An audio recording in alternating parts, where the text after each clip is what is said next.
before you start your fast reading, make sure you've eaten, make sure you've received whatever call you want to receive, make sure you've responded to whatever social media you want to respond to. Keep your phone on airplane mode. If you're staying in a family house, lock your room, or if you have a roommate, let your roommate understand that anytime you're reading, you don't want distractions. Whatever distraction may come, you curb the distraction, because distractions can cut short your time. It can rip you off your fast reading skill. Hi, welcome back to my YouTube channel. My name is Jemima. Today we are going to be talking about fast reading. In my previous video, if you've not seen it, I'm going to put the link up here. I talked about effective studying, how to get these distinctions. So in that video, I mentioned fast reading. That is what I want to talk about today. Fast reading, it's an effective reading skill that you need to be able to maximize whatever time that you have to study a material before exams. If you cannot read fast, if you don't have speed in your reading skill, you would lag behind and you would not be able to do repetitive reading, which I mentioned in my previous video. For example, if you want to read a 20-page slide, or let me be more realistic, because we know that in medical schools, most of the slides are 100 pages and above. So let me say if you want to read a 100-page slide, open the page, read through. But as you're reading through, make sure that your brain is involved in that reading, so that as you read, you'll be imagining what you're reading.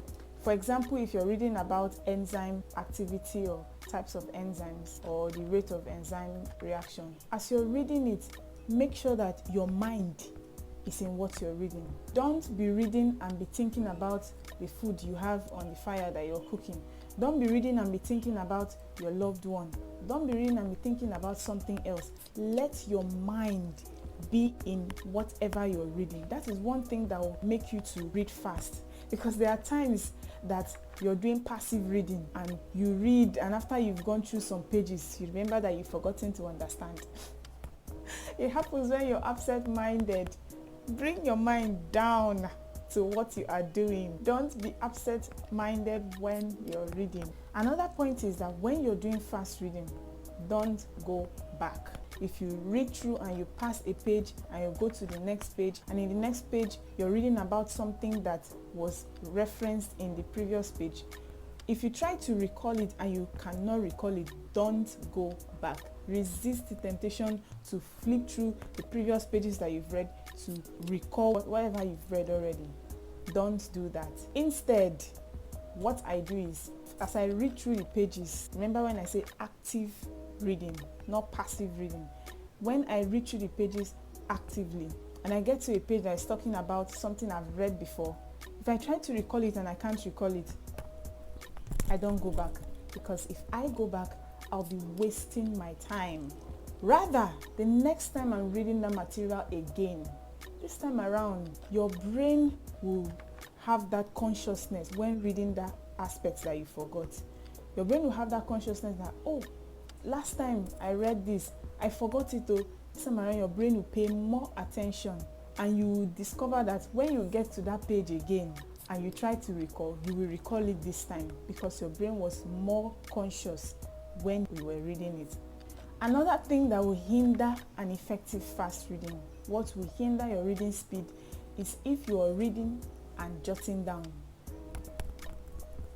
If you do that, it will slow you down drastically. When you're doing fast reading, you don't read and jot down. Remember, I said the aim of fast reading is to get your brain familiar with the terms, to get your brain familiar with the words, especially if that course is a course that you've not studied before, if that topic is something you've never heard of before. What you don't want to do is to read and write. Is better off when you're doing intensive studying, but this time around you're not doing intensive studying, you're trying to read fast, you're trying to skim through the notes, you're trying to get used to the words. That's one mistake that you should not make. Another thing about fast reading is the power of your imagination. Fast reading works with imagination. If you are reading through and you see a diagram, if you're doing fast reading, you don't necessarily have to take a book and a pen or a book and a pencil to draw what you've written. That would slow you down.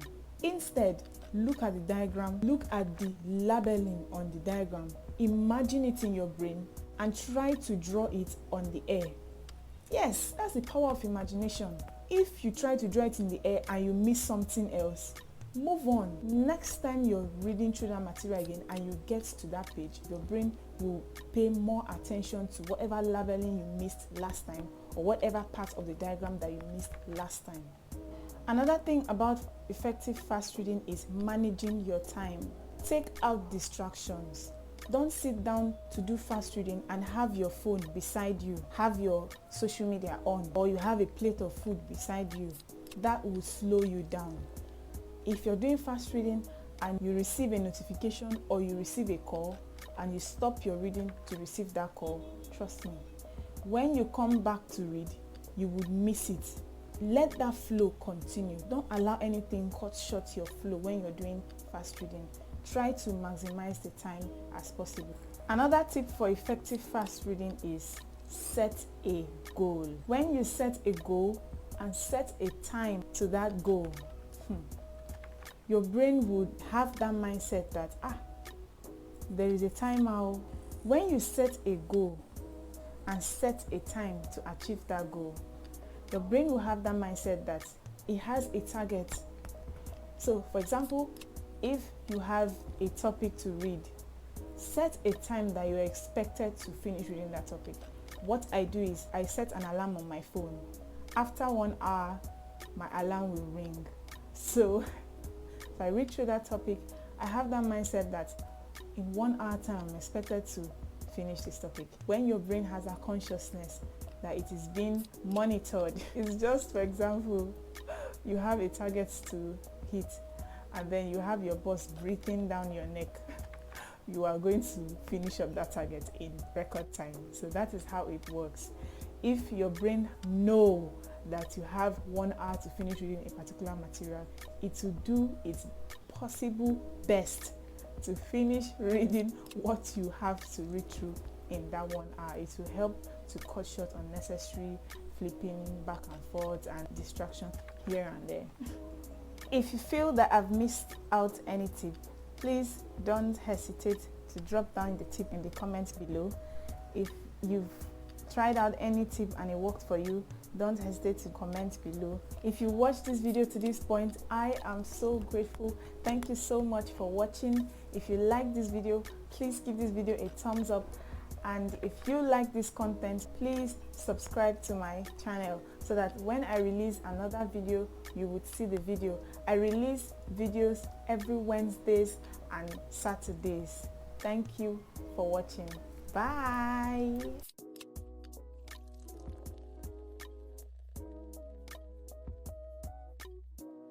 Distractions are things.